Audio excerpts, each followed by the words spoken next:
They calling OG. గత కొన్ని రోజుల నుంచి సోషల్ మీడియా మొత్తం ఈ ప్రమోషన్స్ అయితే తగలడిపోతుంది. ఆ రేంజ్ ఉన్నాయి. ఆ బీజీఎమ్స్ కానీ, సాంగ్స్ కానీ మొత్తం అన్నీ. ఈ సినిమా అయితే రిలీజ్ అయింది ఈరోజు. ప్రీమియర్ షో అయితే చూశాను. రివ్యూలో ఎలా ఉందో అయితే చూసేద్దాం. ముందు ఈ సినిమాలో ఉన్న పాజిటివ్స్ కోసం మాత్రం మాట్లాడుకుందాం. ఈ సినిమాలో పాజిటివ్స్ కోసం మాట్లాడుకుంటే ముందు పవన్ కళ్యాణ్ గారు అని చెప్పొచ్చు. ఆయన చేసిన యాక్టింగ్ అయితే ఇప్పటివరకు ఆయన ఫ్యాన్స్ కాదు కదా ఎవరు చూసుండ్రో ఆ రేంజ్లో అయితే ఆయన చూపించడం జరిగింది. ఆ తర్వాత పాజిటివ్ చెప్పుకోవాలంటే సుజిత్ గారి గురించి చెప్పుకోవచ్చు. ఎందుకంటే ఆయన నెరేట్ చేసిన విధానం అయితే ఇప్పటివరకు పవన్ కళ్యాణ్ గారిని ఇలా చూస్తామా అని ఏ అభిమాని కాదు కదా సాధారణ టీఎఫ్ఐ అభిమాని కూడా అనుకోలేని విధంగా అయితే ప్రజెంట్ చేశారు. సో సుజిత్ బ్రోక్ అయితే చాలా పాజిటివ్ అయ్యాడు ఈ సినిమాలో. అండ్ నెక్స్ట్ ఇంకా తమన్ భయ్య ఈయన ఇచ్చిన బీజిఎం అయితే ఒక రేంజ్. అసలు సినిమాని ఎక్కడ ఎలివేట్ చేయాలంటే అక్కడ ఎలివేట్ చేశాడు. ఓ రేంజ్లో ఇచ్చాడు. ముఖ్యంగా ఇంటర్వెల్లో ఏ బీజిఎం అయితే ఉందో అదైతే నెక్స్ట్ లెవెల్. ఇంకా ఎప్పుడో అయితే మర్చిపోరు ఆ రేంజ్ బీజిఎం అయితే ఇచ్చారు తమనన్న.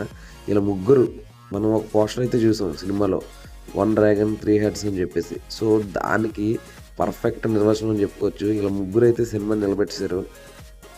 అలాగే చిన్న చిన్న సెంటిమెంట్ సీన్స్ అయితే ఉన్నాయి. అవి కూడా బాగానే వర్కౌట్ అయినాయి. సో ఇవి కూడా మనం అయితే పాజిటివ్గా చెప్పుకోవచ్చు.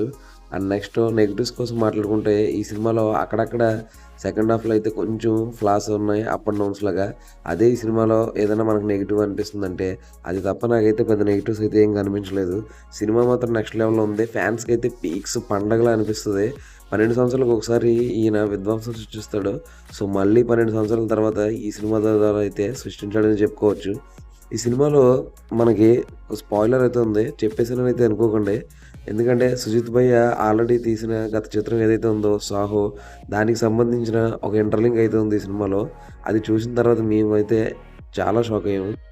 అలాగే ఈ సినిమా సింగిల్ పార్ట్ కాకుండా పార్ట్ 2 కూడా లీడ్ ఏదైతే ఇచ్చారో అదైతే చాలా ఇంట్రెస్టింగ్గా ఉంటుంది. ఎండ్ టైటిల్స్ అయితే మిస్ అయిపోవద్దు. అక్కడ ఒక మంచి సీన్ ఉంటుంది. సినిమా అయిపోయిందని వెళ్ళిపోకుండా ఆ లీడ్ ఏదైతే ఇచ్చారో దానికోసం అయితే వెయిట్ చేయండి. నాకు తెలిసి ఈ సినిమా అయితే ఊచకోతకు వస్తుంది. ఆ రేంజ్లో ఉంది. కలెక్షన్స్ అయితే దారుణంగా వస్తాయి. ఆ బీజిఎం అయితే తమన్ కోసం ఎంత మాట్లాడుకున్నా తక్కువే. ఆయన వాడిన ఇన్స్ట్రుమెంట్స్ కానీ, ఆయన కొట్టిన బీజిఎమ్స్ కానీ నెక్స్ట్ లెవెల్. సెకండ్ హాఫ్లో అయితే మాస్ బీజిఎంలు కాకుండా కొంచెం స్టైలిష్గా డిఫరెంట్గా ప్రయోగాలు అయితే చేశాడు.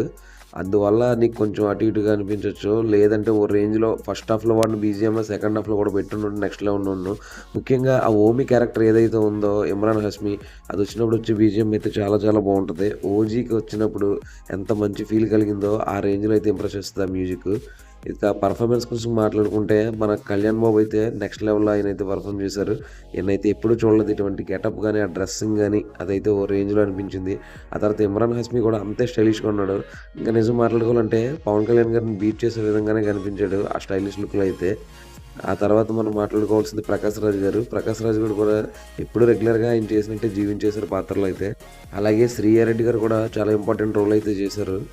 సో ఒకరేంటి మొత్తం అందరూ ఎవరికి దొరికిన విధంగా ఇంకా హీరోయిన్ కోసం చెప్పుకున్నదే ముందు నుంచి మనం గెస్ట్ చేసిందే జరుగుద్ది. ఇప్పటికి మీకు అర్థమై.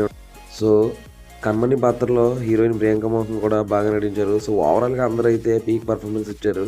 సినిమా అయితే ఎక్కడ డిసప్పాయింట్ చేయొద్దు. ఆడియన్స్ కంటే ఇంకా ఎక్కువ ఐ ఫిస్ట్ కింద అయితే ఉంటుంది.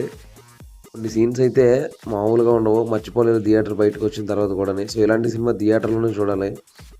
నాకైతే first half rampage, second half కొన్ని అప్స్ అండ్ డౌన్స్ ఉన్నాయి, బట్ ఎక్సలెంట్.